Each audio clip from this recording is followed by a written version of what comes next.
ಗಂಡನ ಮನೆ ಒಳಗೆ ಅಂದ ನಡಿಲಿಕ್ಕೆಂದ ಬಂದಾಳೆ.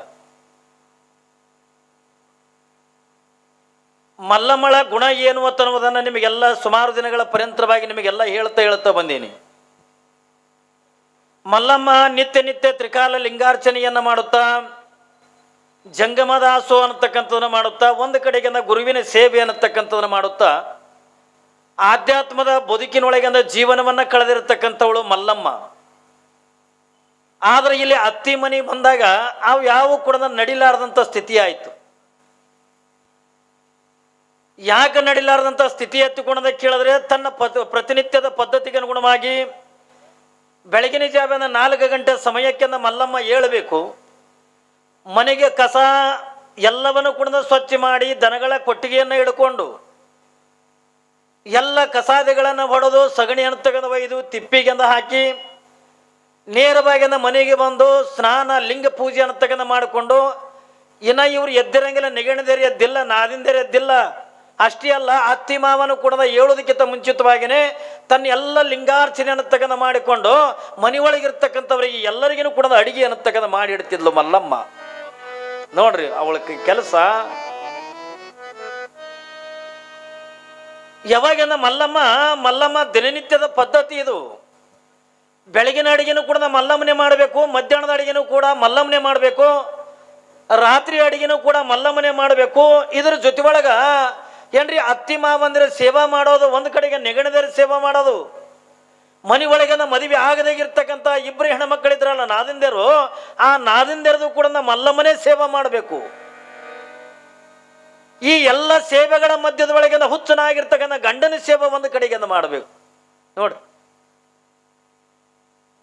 ಹುಚ್ಚನಾಗಿರ್ತಕ್ಕಂಥ ಭರಮರೆಡ್ಡಿ ಅವ ಎಟ್ರ ಮಟ್ಟಿಗೆ ಹುಚ್ಚ ಹತ್ತಿಕೊಂಡ ಕೇಳಿದ್ರೆ ತನ್ನ ಬಟ್ಟಿ ತನಗೆಂದ ಉಟ್ಕೊಳ್ಳೋಕೆಂದ ಬರ್ತಿದ್ದಿಲ್ಲ. ಅಟ್ರ ಮಟ್ಟಿಗೆ ತಿಳುವಳಿಕೆದಾಗಿರ್ತಕ್ಕಂಥ ಹುಚ್ಚನಾಗಿರ್ತಕ್ಕಂಥ ಭರಮರೆಡ್ಡಿ, ನಾನು ಚೆನ್ನಾಗಿ ಇರ್ಬೇಕಲ್ಲ, ನನ್ನ ಮದುವೆ ಆಗಿದೆ, ನಾನು ಒಳ್ಳೆ ಬಟ್ಟೆ ಉಟ್ಕೋಬೇಕು, ನಾನು ಹೆಂಡತಿಯನ್ನ ಮಾತಾಡಿಸ್ಬೇಕು, ಹೆಂಡತಿಯನ್ನ ಪ್ರೀತಿಯಿಂದ ಕಾಣಬೇಕು. ಇದು ಯಾವುದು ಕೂಡ ಗುಣ ಯಾರಲ್ಲಿ ಇರಲಿಲ್ಲ. ಏನ್ರಿ ಗಂಡನ ಆಗಿರ್ತಕ್ಕಂಥ ಭರಮರೆಡ್ಡಿಯಲ್ಲಿ ಅಂದ ಇರಲಿಲ್ಲ. ಮಲ್ಲಮ್ಮಳಿಗೆ ಹೆಂಗಾಯ್ತು ಅಂತ ಕೂಡ ಕೇಳಿದ್ರೆ, ಒಂದು ಒಂದು ಗಂಡನ ಮನೆಯೊಳಗೆ ಬದುಕಬೇಕಾಗಿತ್ತು ಅಂತ ಕೂಡ ಒಂದು ಗಂಡಿನ ಪ್ರೀತಿಯರೇ ಗಂಡನ ಪ್ರೀತಿಯರೇ ಬೇಕು, ಇಲ್ಲಾಂದ್ರೆ ಅತ್ತಿ ಮಾವಂದ್ರೆ ಪ್ರೀತಿಯರೇ ಬೇಕು. ಇವು ಎರಡಕ್ಕದಾಗ ಒಂದು ಇದ್ರೂ ಕೂಡ ಸಹಿಸಿಕೊಂಡ ಬದುಕು ಮಾಡ್ತಾಳೆ ಒಂದು ಹೆಣ್ಣು. ಇಲ್ಲಿ ಮಲ್ಲಮ್ಮಳ ಸ್ಥಿತಿ ಹೆಂಗಾಗದ ಅಂತ ಕೇಳಿದ್ರೆ, ಯಾವ ನೆಗಣ್ಣಿಯರ ಮಾತುಗಳನ್ನು ಕೇಳಿ ಅತ್ತಿಯಾಗಿರ್ತಕ್ಕಂಥ ಪದ್ಮಾವತಿ ಯಾವ ಮಲ್ಲಮ್ಮಳಿಗೆ ಚಿತ್ರ ಹಿಂಸೆ ಅನ್ನತಕ್ಕಂಥದನ್ನ ಕೊಡ್ಲಿಕ್ಕತ್ತಾಳೆ.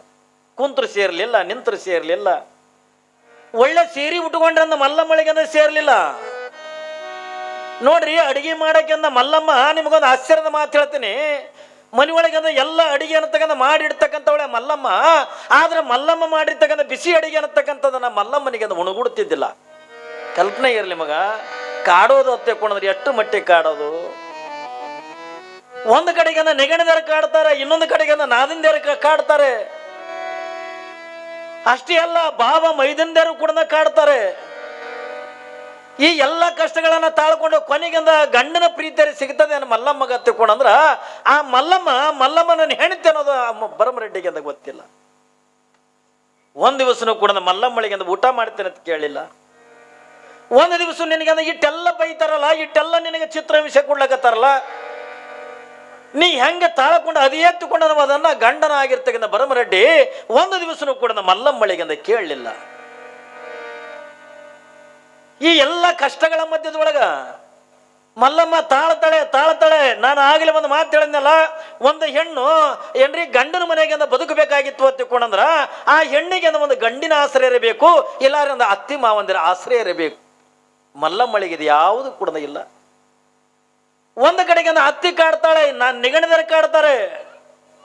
ಏನ್ರಿ ತನಗಾಗಿರ್ತಕ್ಕಂಥ ನೋವನ್ನ, ತನಗಾಗಿರ್ತಕ್ಕಂಥ ದುಃಖವನ್ನ ಏನ್ರಿ ಹೋಗಿ ಗಂಡನ ಮುಂದೆ ಹೇಳಬೇಕಂತ ತಿಳ್ಕೊಂಡ್ರ, ಆ ಗಂಡನಿಗೆ ಇವಳು ಹೇಳಿರ್ತಕ್ಕಂಥ ಮಾತೇ ತಿಳಿಯಂಗಿಲ್ಲ. ಯಾರ ಮುಂದೆ ಹೇಳಿದ್ರು ಬೇಡ. ಇದು ಎಲ್ಲಾನು ಕೂಡ ಸಹಿಸಿಕೊಂಡಿರ್ತಕ್ಕಂಥ ಮಲ್ಲಮ್ಮ